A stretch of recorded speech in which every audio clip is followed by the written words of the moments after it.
एक समय की बात है। काशी में कई वर्षों तक साथ रहकर दो पंडितों ने धर्म और शास्त्रों का अध्ययन किया। शिक्षा पूरी होने के बाद दोनों विद्वान अपने अपने गांव की ओर चल पड़े।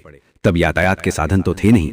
लोगों को एक स्थान से दूसरे स्थान तक जाने में कई कई दिन लग जाते थे। लोग दिन में चलते थे और रात में विश्राम करते थे। ये दोनों पंडित भी ऐसा ही कर रहे थे।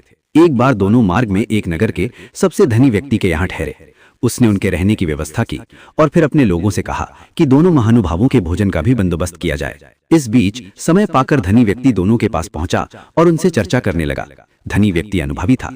वो जान गया कि दोनों पंडितों में बहुत अधिक घमंड है, साथ ही दोनों एक दूसरे को कम समझते हैं। उसने दोनों से अलग अलग बात की और एक दूसरे के बारे में भी पूछा।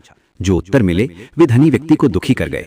उसने मन में विचार किया कि ये दोनों काशी जैसी जगह पर वर्षों अध्ययन करके आए हैं, लेकिन एक दूसरे का सम्मान करना नहीं सीख पाए। बहरहाल भोजन का समय हो गया था। धनी व्यक्ति ने दोनों को बड़े आदरपूर्वक भोजन कक्ष में बुलाया। एक की थाली में चारा और दूसरे की थाली में भूसा परोसा गया। ये देखकर दोनों पंडित आग बबूला हो गए। गुस्से में आकर कहने लगे, क्या हम जानवर हैं जो ये चारा और भूसा खाएंगे? धनी होकर तुम हमारा अपमान कर रहे हो। ये लक्ष्मी द्वारा सरस्वती का अपमान है। इस पर धनी व्यक्ति ने बड़ी ही शांति से उत्तर दिया, एक को थाली में चारा और दूसरे को भूसा परोसा गया है। इसमें मेरा कोई दोष नहीं है। जब मैंने आप में से एक से दूसरे के बारे में पूछा था तो उसने कहा था कि वो तो बैल है। वहीं दूसरे से पहले के बारे में पूछा था तो उसने कहा था कि वो गधा है।